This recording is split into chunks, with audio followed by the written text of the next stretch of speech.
तो मैं एक बहुत बुनियादी मुद्दे से बात शुरू करता हूँ, और वो ये है कि कोई सच बोल रहा है या झूठ कैसे पता लगाएं।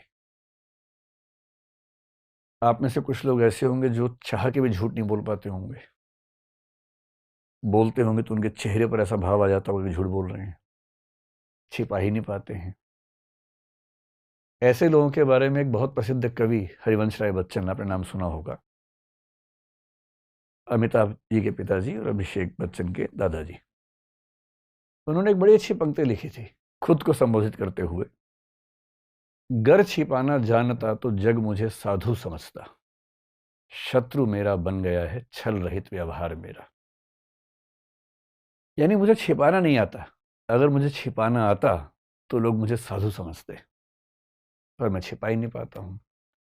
तो मेरी कमजोरियां, मेरी गलतियां सामने आ जाती हैं और लोग समझ जाते हैं कि मैं साधु नहीं हूं, मैं एक बहुत सामान्य व्यक्ति हूं। पर आप में से कुछ लोग शायद ऐसे भी हों जिनको बहुत सफाई से बात छिपाने की अदा आती हो। आपको न भी आती हो, आपके आसपास ऐसे कुछ लोग तो होंगे ही होंगे जो झूठ बोलते हैं और बड़ी सफाई से बोलते हैं, कायदे से बोलते हैं। उनके बारे में भी एक बहुत प्रसिद्ध शायर ने एक शेर लिखा, वसीम बरेलवी, शायद नाम सुना हो आपने, बहुत प्रसिद्ध शायर हुए हैं। वो कह रहे हैं, वो झूठ बोल रहा था बड़े सलीके से, वो झूठ बोल रहा था बड़े सलीके से, मैं एतबार न करता तो क्या करता। ऐसे भी लोग होते हैं। अब दिक्कत यह है कि हम जिस सोशल सेटिंग में हैं, जिस समाज में हैं, जिन संबंधों में हैं, हमारे बहुत सारे फैसले इस बात पे टिके होते हैं कि हमसे जो व्यक्ति बात कर रहा है वो सच बोल रहा है कि झूठ बोल रहा है। और ऐसी कोई मशीन तो है नहीं कि हम जान लें। तो फिर लोग क्या करते हैं? बहुत छोटा बच्चा झूठ नहीं बोलता है क्योंकि उसके पास झूठ बोलने की कोई वजह नहीं है, उसे झूठ बोलने की समझ भी नहीं है। बहुत छोटा बच्चा जब झूठ बोलना सीखता भी है तो पकड़ा जाता है क्योंकि उसको झूठ बोलने की अदा नहीं आती है। सूरदास के काव्य में एक बड़ा अच्छा प्रसंग है जिसको यूं समझिए कि कृष्ण जी ने मक्खन खा लिया है। उनकी माँ को पता लगा कि मक्खन गायब हो गया है। माँ ने बच्चे से पूछा, बेटा मक्खन गायब हो गया, तुमने तो नहीं लिया? कृष्ण जी के मुंह पे मक्खन लगा हुआ है, चेहरे पे, नाक पे, सब जगह लगा हुआ है, और बड़ी मासूमियत से कह रहे हैं, नहीं मम्मी मुझे तो नहीं पता मक्खन कहाँ चला गया। अच्छा, मम्मी भी बहुत खुश हो रही है उस अदा पे, उस बचपन को देख के। वो कह रही है, बेटा तुमने तो नहीं लिया होगा, मैं जानती हूँ। कृष्ण ने कहा कि मम्मी मैंने तो नहीं खाया, पता नहीं किसने खा लिया। तो मम्मी कह रही है कि बेटा मैं जानती हूँ तुम तो खा ही नहीं सकते हो, तुम तो बहुत ही अच्छे बच्चे हो, चलो हम मिलकर ढूंढ दें किसने खाया, कहाँ चोरी हो गया। वो दोनों ढूंढ रहे हैं। अब बच्चा नहीं समझ पा रहा है कि बच्चे की चोरी पकड़ी जा चुकी है, क्योंकि बच्चों को झूठ बोलना नहीं आता है। सीखते हैं समय के साथ साथ, हम सब ने सीखा है, आपने भी सीख लिया होगा, लेकिन बहुत छोटे बच्चों को नहीं आता है। बोलते हैं क्योंकि बच्चों के पास अपने डिफेंस का एक ही मैकेनिज्म है, झूठ बोलना। जब उनको लगता है कि फंस जाएंगे, जब उनको लगता है कि पिटाई हो जाएगी, तो झूठ बोलना एक डिफेंस मैकेनिज्म है। वो झूठ बोलते हैं, पकड़े जाते हैं, फिर पिटते हैं। फिर दो पिटाइयाँ होती हैं, एक तो गलत काम की, एक झूठ बोलने की भी होती है अलग से। धीरे धीरे बच्चे अभ्यस्त हो जाते हैं कि झूठ ऐसे बोलना है कि पकड़ा ना जाए। और फिर वो जब थोड़े मैच्योर होते हैं, किशोरावस्था में आते हैं, वहां तक आ जाते, झूठ ठीक से बोलने लगते हैं। किशोरावस्था में उनकी उम्र में ऐसी चीजें होती हैं, फिजिकल चेंजेस होते हैं, उनका पर्सपेक्टिव चेंज होने लगता है। पेरेंट्स उनको दोस्त कम दुश्मन ज्यादा नजर आने लगते हैं। झूठ बोलने की वजहें बढ़ जाती हैं। अपना गैंग होता है, उस गैंग में सारी बातें होती हैं, कितना बताएं। तो जरूरत पड़ने पर, अगर पेरेंट्स बहुत अच्छे हैं तो झूठ की जरूरत नहीं है, टीचर्स बहुत अच्छे हैं तो झूठ की जरूरत नहीं पड़ती है। पर अगर टीचर्स और पेरेंट्स उतने समझदार ना हो तो बच्चों के पास एक ही रास्ता बचता है कि वो झूठ बोल के अपने आप को बचाएं, अपने रास्ते निकालें। अब पेरेंट्स बड़े खुंदक में रहते हैं, वो जानना चाह रहे हैं कहाँ गया था, किससे बात कर रहा था। बच्चा नहीं बताएगा। पेरेंट्स उसका फ़ोन चेक करेंगे तो बच्चे ने नाम ही कुछ और सेव कर रखा है। चेक कर लीजिए, कितना भी चेक कर लीजिए। बात हो रही थी भारती से, नाम लिखा भारत, अब कितना आप कर लेंगे, कितना चेक कर लेंगे। ऑफिस लिखा हुआ है, ऑफिस बॉस, आप कितना चेक करेंगे? बच्चों के पास उपाय है इस चीज का। तो दुनिया के हर समाज में पेरेंट्स के सामने, टीचर्स के सामने, राज्य के सामने चुनौती ये रही है कि सच कैसे जाने। तो इसके उपाय कई तरह के, कुछ इमोशनल उपाय हैं, जैसे पेरेंट्स करते हैं, दोस्त करते हैं। खा मेरी कसम, एक तो ये उपाय है। जब आपको शक हो किसी पे कि झूठ बोल रहा है, आप क्या बोलेंगे? मेरी कसम खा, मुझे छू के बोल, मर जाऊंगा मैं झूठ बोला तो जो इमोशनली कच्चे लोग हैं वो घबरा जाते हैं, नहीं नहीं नहीं, मैं ऐसे नहीं मरना चाहिए, होगा अच्छा सॉरी मैंने झूठ बोला। पर ये भी 2-4 बार चलता है, उसके बाद वो व्यक्ति मजबूत हो जाता है। उसको पता है मरता मरता कोई है नहीं, बिना बात के मरता हर बार मैं ही हूँ। फिर अगली बार वो बोलता है कि कसम से भाई, तेरी कसम, सिर पे हाथ रख, तेरी कसम। और उसे फर्क ही नहीं पड़ रहा, इतना सफाई से झूठ बोल रहा है, और सामने वाला होता कसम तो झूठी नहीं खाएगा, तो इसका मतलब सच है, भरोसा कर लिया। कुछ लोग और करते हैं कि अगर तू झूठ बोल रहा है तो ये जो मिर्च है इसमें धुआं निकलेगा, आग लगाएंगे तो नहीं तो धुआं नहीं निकलेगा। कुछ ऐसे उपाय करते हैं। चाइना में एक उपाय ये किया गया, जिसको आप पॉलीग्राफ का पहला एग्जाम्पल दुनिया का मान सकते हैं, कि जो अभियुक्त है उसको कच्चा चावल खिलाते थे। और कंसेप्ट ये था कि जब हम डरे होते हैं तो हमारे मुंह में सलाइवा यानी कि लार नहीं बनती है, और अगर कोई झूठ बोलेगा तो डरेगा, डरेगा तो सलाइवा नहीं बनेगा, सलाइवा नहीं बनेगा तो जो कच्चा चावल चबाया है वो सूखा रह जाएगा, और लार बन गई तो इसका मतलब डर नहीं रहा था, डर नहीं रहा था मतलब सच बोल रहा था। बहुत ट्रेडिशनल उपाय है, बहुत मीनिंगफुल नहीं है, लेकिन हाँ ऐसा होता था गाँवों में। अब पुलिस क्या करे? पुलिस को हजारों लाखों करोड़ों मामले सुलझाने हैं। बहुत सारे क्रिमिनल केसेस होते हैं, कुछ सिविल केसेस होते हैं। तो सिविल से तो पुलिस का ज़्यादा लेना देना नहीं है, पर क्रिमिनल तो है। क्रिमिनल का मतलब जिसमें हत्या हो, कोई चोरी हो, डकैती हो, बलात्कार हो, वो सब क्रिमिनल केसेस हुए।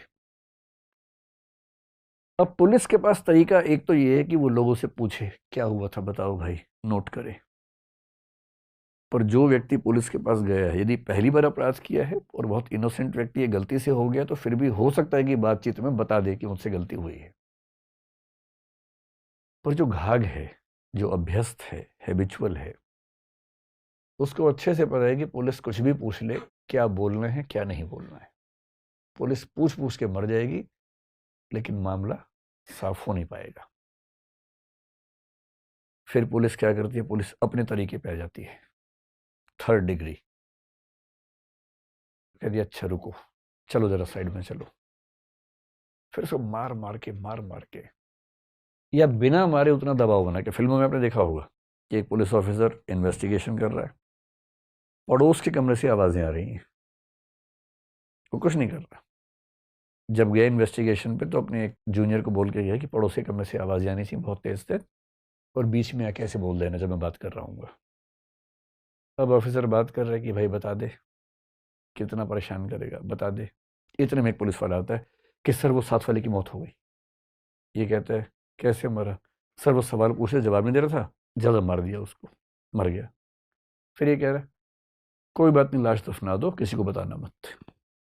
फिर से पूछते हैं हाँ भाई बताएगा? हाथ नहीं लगाया है, टच भी नहीं किया है।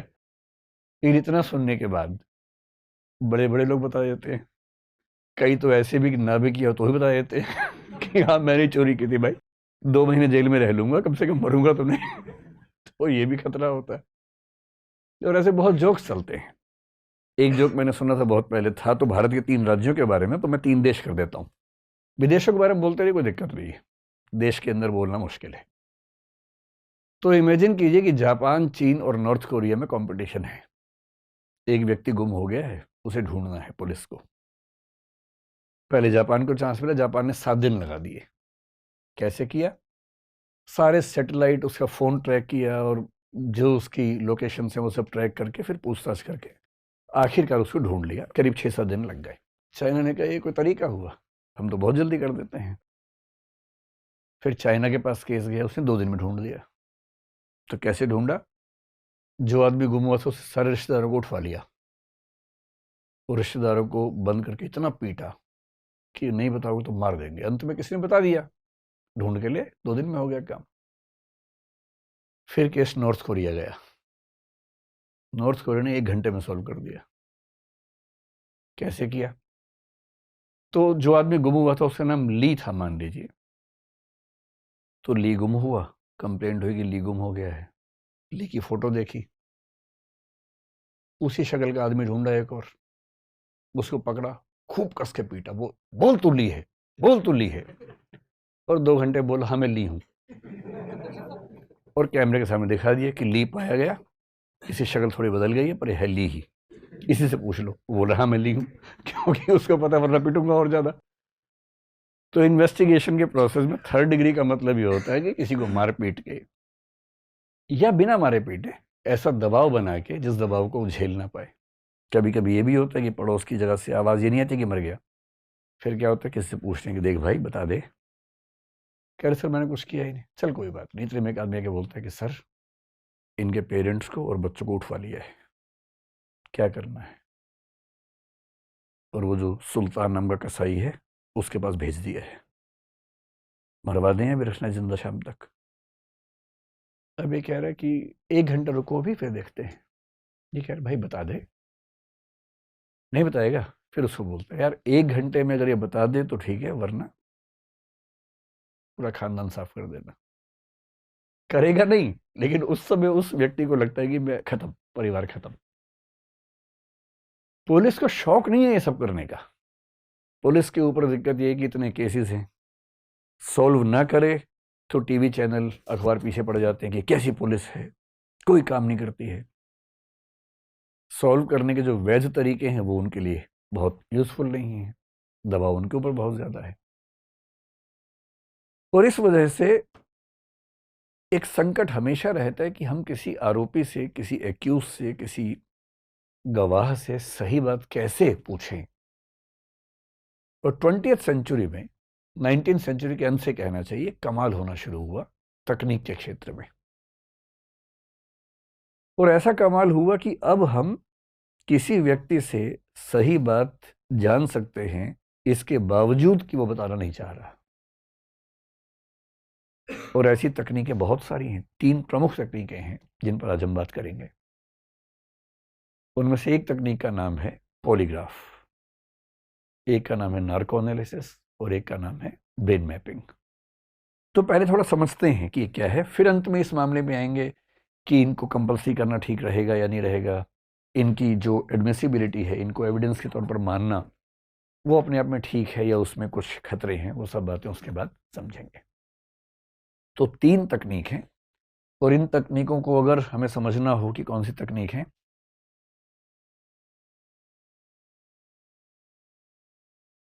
एक शब्द है जिससे हम बात शुरू करेंगे, उसको बोलते हैं डीडीटी।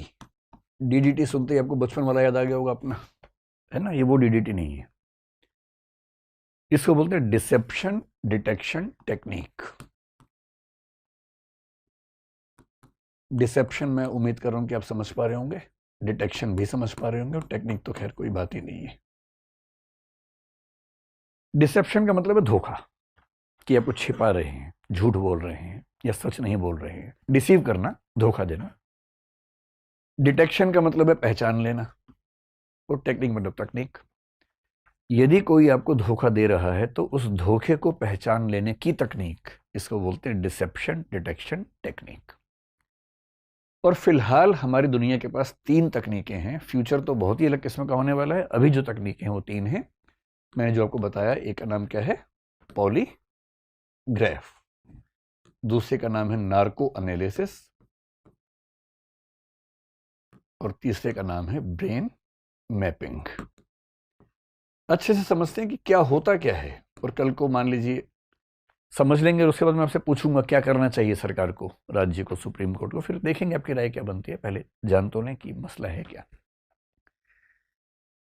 शुरुआत करते हैं पॉलीग्राफ से, कि पॉलीग्राफ क्या चीज है।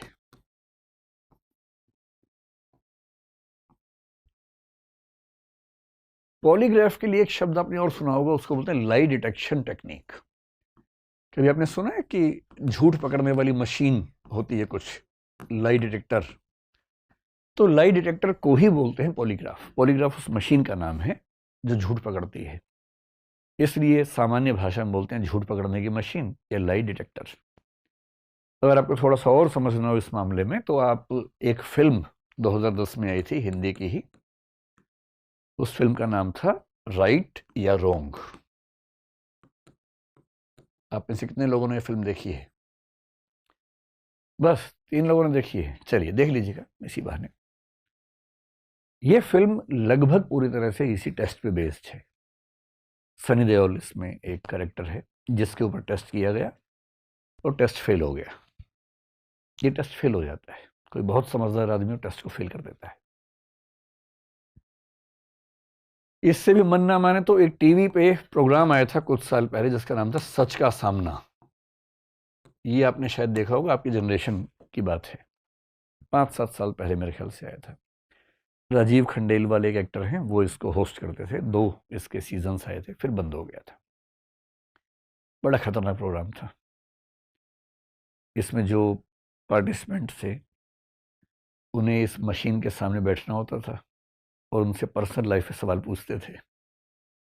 झूठ बोलेंगे तो मशीन बोल देगी झूठ बोल रहा है, सच बोल देंगे तो प्राइस तो मिल जाएगा, रिश्ते टूट जाएंगे उसके बाद। और उनके परिवार के लोग साथ में बैठे होते थे वहां पर। अब सोचिए कि एक पति पार्टिसिपेंट है, पत्नी बहुत खुश होकर आई है कि आज मेरे पति का टेस्ट है, प्राइज मिलेगा, और उसी में एक सवाल ऐसा आ गया। पति ने जवाब दिया बड़ा अच्छा सा, कुछ भी पूछा कि क्या किसी और को पसंद करते हैं आजकल? पति ने कहा नहीं, तो मशीन बोली झूठ बोल रहा है। अब उसके बाद क्या बचा? प्राइज मिल भी गया तो घर तो जा नहीं पाएगा पैसे लेके। पिटाई तो होगी उसके बाद। तो वैसा एक टीवी प्रोग्राम चला था सच का सामना। कहीं मौका मिला तो एक एपिसोड देखिए, उससे क्या है। वो बहुत डिबेट्स हुई थी उस पर और बाद में फिर वो बंद ही हो गया था। तो ये पॉलीग्राफ टेस्ट के बेस पर कुछ प्रोग्राम्स जो मीडिया में दिखाए गए वो हैं। पॉलीग्राफ टेस्ट क्या होता है? देखिए, इसका जो प्रिंसिपल है, एक शब्द समझते हैं, वो शब्द है साइकोसोमैटिक इंटरेक्शन। सारा खेल इस प्रिंसिपल का है। साइकोसोमैटिक शब्द बहुत पॉपुलर है साइकोलॉजी में। कोई मुश्किल चीज नहीं है, मुश्किल शब्द बड़े आसान होते हैं अगर उसका मतलब समझ लें तो। साइकोसोमैटिक का मतलब है, साइको मतलब जो चीज मन में शुरू होती है, सोमैटिक मतलब जिसका असर शरीर पे भी चला जाता है। फिलॉसफी की दुनिया में, अभी साइकोलॉजी की बात करेंगे, बहुत लंबे समय से एक डिबेट रही है कि जो हमारा सिस्टम है, हम जो एक ह्यूमन बीइंग है, हम क्या हैं बेसिकली? क्या हम शरीर हैं? कुछ कहते हैं नहीं, शरीर तो बदलता रहता है, मर भी जाता है, पर आत्मा स्थायी रहती है। आत्मा है या नहीं है तो कैसी है, इसका प्रमाण तो कुछ है नहीं, ये तो एजम्पशंस है, मान्यताएं हैं। अधिकांश धर्म मानते हैं इस चीज को, कई दार्शनिक मानते हैं, पर आत्मा को किसी ने देखा तो नहीं है, साबित तो नहीं किया है, वो तो एक एजम्पशन है। तो कोई कहता है कि नहीं, हम आत्मा हैं, हम शरीर नहीं हैं। कोई कहता है कि शरीर भी है, आत्मा भी है, इनके बीच में एक इंटरेक्शन होता रहता है, जैसे डेकार्ट एक फिलोसोफर ने कहा। भारत में आमतौर पर माना गया कि हम शरीर नहीं हैं, हम आत्मा हैं। शंकराचार्य ने कहा, कई लोगों ने कहा। इस पर कभी डिस्कस करेंगे कि आत्मा और चेतना को लेकर जो लेटेस्ट टेक्नोलॉजिकल डेवलपमेंट्स हैं, रिसर्चेज हैं, वो क्या संकेत कर रही हैं। बहुत इंटरेस्टिंग आजकल है चीजें ये वाली। और हो सकता है कि सभी धर्मों की मान्यताएं एग्जैक्टली साबित ना हो पाए अगर विज्ञान ने कुछ और एक्सपेरिमेंट्स उस रास्ते पे कर लिए तो। और विज्ञान और धर्म का झगड़ा सदियों से चल रहा है। धर्म की मान्यताएं होती हैं, विज्ञान उनमें से कुछ को साबित कर देता है, कुछ को खारिज कर देता है, ये सब चलता रहता है, नॉर्मल बात है। तो साइकोसोमैटिक का मतलब ये हुआ कि चेतना या मन में शुरू होने वाली कोई चीज यदि शरीर पे भी असर पैदा कर दे, उसको बोलते हैं साइकोसोमैटिक। जैसे जब आप चिंतित होते हैं, आपका मूड जब खराब होता है, मूड खराब होने की वजह क्या है? एक फीलिंग होती है। फीलिंग तो एक मन की बात है। जैसी मूड खराब हुआ एक फीलिंग की वजह से, वैसे ही आपका एक्टिव होने का मन नहीं करता, आपकी बॉडी पैसिव हो जाती है। लोग कहते हैं कि चलो घूम के आते हैं, नहीं यार मन नहीं कर रहा, मूड नहीं है, शरीर भी काम नहीं कर रहा। किसी को एंग्जाइटी होती है, बहुत चिंता होती है, तो चिंता के साथ बॉडी में कुछ कुछ वाइब्रेशंस होने लगते हैं। किसी को डिप्रेशन होता है तो उसकी बॉडी एग्जैक्टली काम करना ही बंद कर देती है। इसका मतलब मन में होने वाली समस्याएं हमारे शरीर पर भी असर डालती हैं। इसको बोलते हैं साइकोसोमैटिक इंटरेक्शन। तो पॉलीग्राफ की शुरुआत जिस व्यक्ति ने की थी बहुत पहले 19वीं सेंचुरी में, उसका नाम था लोम्ब्रोसो। लोम्ब्रोसो एक बहुत कमाल का आदमी है, जिसकी बात हम कभी करेंगे, कभी एक वीडियो इस बारे में बनाएंगे कि कोई व्यक्ति अपराध क्यों करता है, अपराध करने की वजह क्या है। इस व्यक्ति ने ये एक किताब लिखी, द क्रिमिनल मैन नाम से किताब लिखी, और उस किताब में उसने जो व्याख्या दी वो व्याख्या ये कहती है, ये लोम्ब्रोसो व्यक्ति है जो मॉडर्न क्रिमिनोलॉजी है उसका फादर उसको बोलते हैं, इटली के व्यक्ति थे, 19वीं सेंचुरी के अंत में 1876 के आसपास काम कर रहे थे, इटालियन में किताबें लिखी। उस इटालियन की जो सबसे प्रसिद्ध किताब है लुओमो डेलिंक्वेंटे, इटालियन भाषा में, उसका इंग्लिश अनुवाद है the criminal man. Criminal man इस किताब का नाम है। उन्होंने एक थियरी दी, और थियरी ये दी कि डार्विन का नाम सुना आप लोगों ने? डार्विन ने 1859 और 1871 में 2 बुक्स लिखी थी, और ये 1876 में लिख रहे हैं, उनके 5 साल के बाद लिख रहे हैं। तो उस समय डार्विन का ऐसा प्रभाव था कि यूरोप के सभी चिंतक डार्विन के दीवाने थे, ये भी दीवाने थे। डार्विन ने बताया था कि इवोल्यूशन होता है, उद्विकास होता है। उसी इवोल्यूशन के प्रिंसिपल को इन साहब ने अप्लाई किया और कहा कि जो लोग अपराध करते हैं वो दरअसल वो लोग हैं जो इवोल्यूशन की दौड़ में थोड़ा सा पीछे रह गए हैं, जिनमें एनिमल्स वाली टेंडेंसीज थोड़ी बची हुई हैं, ह्यूमंस वाली थोड़ी कम है, क्योंकि इवोल्यूशन कम हुआ है। इतना ही नहीं, 4000 अपराधियों का अध्ययन किया, 400 डेड बॉडीज का अध्ययन किया, उनके चेहरे के जितने फीचर्स हैं उनके बहुत सारे अनुपात निकाले कि नाक का साइज कितना है, आँख का साइज कितना है, उन सब के बहुत सारे रेशो निकाले, उन रेशोज के बेस पे व्याख्याएं की, और कहा कि जो इंसान का स्ट्रक्चर है 3 तरह का होता है, एक एक्टोमॉर्फ होता है, एक एंडोमॉर्फ होता है, एक मेसोमॉर्फ होता है। एक्टोमॉर्फ जो बहुत पतले और लचक वाले व्यक्ति हैं, एंडोमॉर्फ जो भारी भरकम और गोल किस्म के लोग हैं, और जो अपराधी हैं वो मेसोमॉर्फ हैं, जो लंबे हैं, गठा हुआ शरीर है और कुछ खास फीचर्स बताए, नाक कैसी होगी। आगे चल के ये भी बता दिया कि चोर का स्ट्रक्चर कैसा होगा, डाकू का कैसा होगा, रेपिस्ट का कैसा होगा, मर्डर का कैसा होगा, उन सब के स्ट्रक्चर्स बता दिए, और बहुत सारे चित्रों के साथ बताया। अगर आप चित्र देखना चाहें तो ये उनकी किताब के कुछ चित्र हैं। इस हद तक व्याख्या की। और आजकल जो व्याख्या चल रही है वो तो और खतरनाक व्याख्या चल रही है। जैसे कल ही मैं एक रिसर्च पढ़ रहा था, एक व्यक्ति एक स्कूल में टीचर था और उसकी हरकतें थोड़ी सी खराब थी स्कूल के बच्चों के साथ, तो उसको जेल हो गई। उसके घर में एक गोद ली हुई बेटी भी थी, तो वो भी चिंता थी सरकार को। जैसे जेल गया तो उसको तबीयत खराब हुई, चेकअप हुआ, एमआरआई हुआ, और पता लगा कि उसके ब्रेन में एक नस है जो दबी हुई है और वो प्रेस हो रही है लगातार। छोटी सर्जरी हुई, वो नस ठीक कर दी गई, और जैसे ही ठीक किया उसका आपराधिक व्यवहार खत्म हो गया, एकदम नॉर्मल ह्यूमन बीइंग हो गया एकदम, हर जगह ठीक से। उसको याद भी नहीं कि वो क्या करता था। सरकार ने स्टडी की और फिर उसको छोड़ दिया कि इसमें कोई खतरा नहीं है, वो अपने घर पे रहने लगा, काम करने लगा, एकदम ठीक हो गया। 6-8 महीने बाद फिर वो इंसान सोने लगा, फिर चेकअप हुआ, देखा फिर से वो एक ट्यूमर जैसा हिस्सा उसकी उस नस को प्रेस कर रहा है। और तब एक व्याख्या ये आने लगी, कहीं ऐसा तो नहीं कि हम अपराध इसलिए करते हैं क्योंकि हमारे ब्रेन में कुछ डिस्फंक्शन हो गया है, और यदि ब्रेन में डिस्फंक्शन है तो वो बेचारा कहाँ जिम्मेदार हुआ, वो तो उसके ब्रेन की जो एनॉमली है वो जिम्मेदार हो गई। बड़ी व्याख्याएं हैं। कोई बोलते हैं सोशल रीजंस हैं अपराध के, कोई बोलता है इकोनॉमिक रीजंस हैं, जैसे मार्क्सिस्ट लोग बोलते हैं आर्थिक वजह होती हैं अपराध के पीछे। कुछ लोग मानते हैं कि नहीं, व्यक्ति अपनी चेतना से अपराध करता है, वो जिम्मेदार होता है क्योंकि उसके पास एक फ्रीडम ऑफ कॉन्शियंस होती है, ये जिसको आप एक शब्द सुना होगा, संकल्प स्वातंत्र होता है, फ्रीडम ऑफ विल होती है। ये बहुत डिबेट्स हैं, इन पर कभी और बात करेंगे विस्तार में। अब ये समझिए कि इस लोम्ब्रोसो नाम के आदमी ने पहली बार एक मशीन बनाई जिसको आप पॉलीग्राफ का बहुत इनिशियल एग्जाम्पल मान सकते हैं। एक ग्लव बनाया, दस्ताना बनाया, जो अभियुक्त होता था उसको दस्ताना पहनाते थे, पानी में हाथ डालते थे, क्वेश्चंस पूछते थे।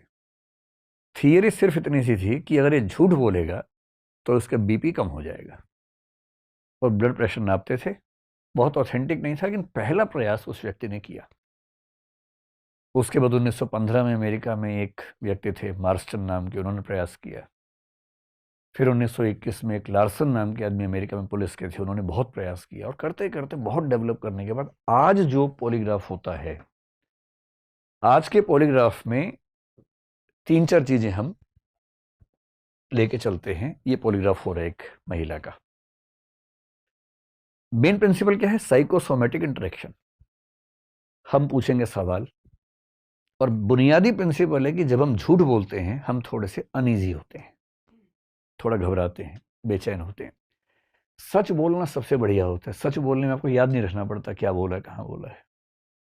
झूठ बोलने वाले की मेमोरी बहुत शार्प होनी चाहिए, वरना आप 50 झूठ बोलेंगे, 51वीं जगह कॉन्ट्रडिक्शन कर देंगे, वैसे फंस जाएंगे। झूठ बोलना बड़ा मुश्किल और बड़ा गलत काम हो जाता है। तो जब हम झूठ बोलते हैं हमें थोड़ी सी बेचैनी होती है। तो बेचैनी से क्या क्या होगा? हमारा बीपी बढ़ेगा, हमारी जो सांस की गति है, रेस्पिरेशन है, वो बढ़ेगा। फिर ये भी हो सकता है कि उस समय हमें पसीना ज़्यादा आने लगे, स्वेटिंग होने लगे। यहाँ तक हो सकता है कि जो हमारे स्किन है, स्किन पे जो इलेक्ट्रिकल एक्टिविटी है, उसकी जो प्रवृत्ति है, हमारा पूरा शरीर इलेक्ट्रिकल एक्टिविटी से चलता है, इसको हम आगे समझेंगे भी थोड़ा सा, वो चेंज हो सकती है। आप आँख से आँख मिला के बात नहीं कर पाते हैं झूठ बोलते हुए, इसलिए जो आम लोग करते हैं वो आई कांटेक्ट से समझते हैं कि सच है कि झूठ है, चेहरे के भाव से समझते हैं। फिर आप सच बोल रहे हैं पर आराम से बात करेंगे, झूठ बोलते हुए आपका बॉडी मूवमेंट कुछ कुछ होने लगेगा क्योंकि आप असहज हैं उस समय। इन सारे प्रिंसिपल्स को मिला के ये तय किया गया कि हम 3-4 एक्टिविटीज को जज करके समझ सकते हैं कि आदमी झूठ बोल रहा है कि सच बोल रहा है। ये जो मशीन है इसमें क्या क्या है, इसमें आप देखेंगे कि एक तो अगर आप ध्यान से देख पाए, यहां इसकी 2 उंगलियों में कुछ लगा हुआ है।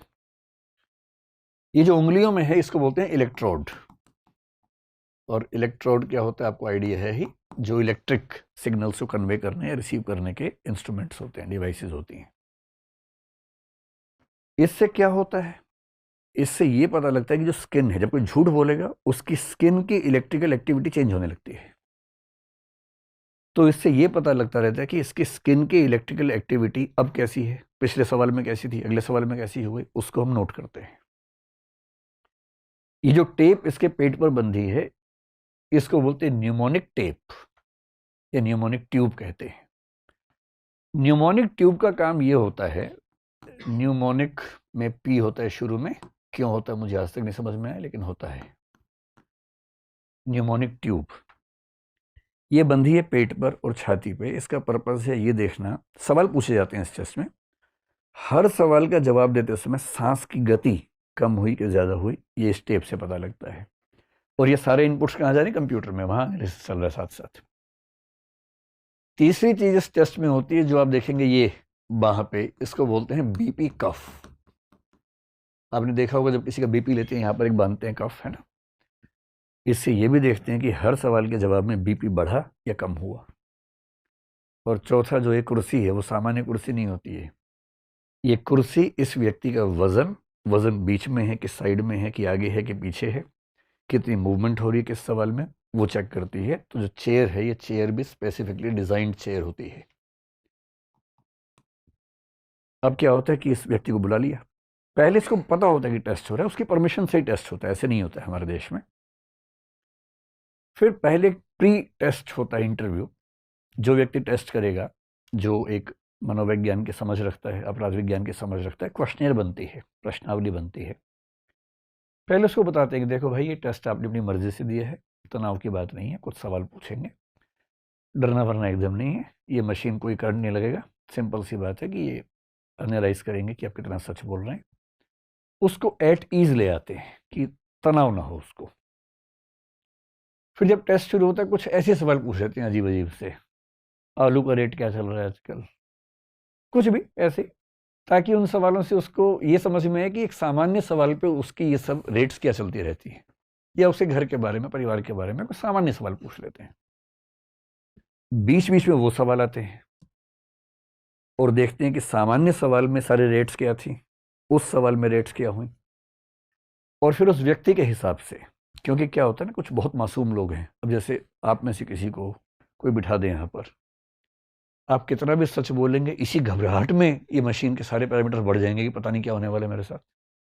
जो मासूम व्यक्ति होते हैं उनका तो हर जवाब हाई पर रहता है, उस समय घबरा जाते हैं। कुछ हैं सुपर घाट टाइप के लोग, उन्हें मशीन लगा ऐसे बैठे हो, वो कह रहे हैं कि देखिए डरने की बात नहीं है, मैं डर ही नहीं रहा, तुम क्यों डर रहे हो, पूछो सवाल। उन्हें फर्क ही नहीं पड़ रहा। इतना अच्छा झूठ बोलते हैं, इतना सलीके से, मैं एतबार न करता तो क्या करता, उस वाले भाव से। तो ऐसा हो सकता है कोई आदमी झूठ बोल रहा हो, लेकिन इतने कॉन्फिडेंस से कि ना हिल रहा है, ना हार्ट बीट्स बढ़ रही हैं उसकी, ना स्किन का करंट चेंज हो रहा है, ना श्वसन की गति बदल रही है, कुछ नहीं हो रहा उसको। और जो बेचारा मासूम से चला, सब कुछ बढ़ गया अचानक डर के मारे। एक खतरा तो होता ही है इसमें। तो करते क्या है, शुरू में ना हर व्यक्ति का एक नॉर्मल लेवल जज करते हैं कि किसी का नॉर्मल लेवल 0 हो सकता है, किसी का 4 हो सकता है। वो शुरू 4 से कर रहा है। जो मासूम सा आदमी है, हर चीज में 4 लेवल ऊपर बढ़ा हुआ है, तो उसका नॉर्मल 4 मान लेंगे। वहां से काउंट करना शुरू करते हैं, गैप कितना आया, कि वो सच बोलेगा तो भी तनाव के चौथे बिंदु पे है, झूठ में तनाव के 8वें बिंदु पे होगा। और जो घाघ आदमी है, सच बोलते हुए 0 पे है, झूठ पे 0.5 पे गया सिर्फ। तो ऐसे एक अमाउंट फिक्स करते हैं, मात्रा फिक्स करते हैं उस व्यक्ति के अनुसार, और हर क्वेश्चन के साथ नोट करते हैं सारी वैल्यूज, और उसकी टोटल वैल्यू क्या निकलेगी उसके बेस पे तय होता है कि सच की वैल्यू यहां से यहां तक मानेंगे, यहां से यहां तक बोलेंगे झूठ है, और बीच की एक वैल्यू होती है जो कैन नोट से या तय नहीं हो पा रहा। इस तरह से टेस्ट होता है। अब ये टेस्ट आपने अगर देखा हो तो उसके बहुत फेमस एग्जांपल्स मैंने आपको 2 फिल्मों का या सीरियल का एग्जांपल दिया, वो इसके एग्जांपल्स हैं।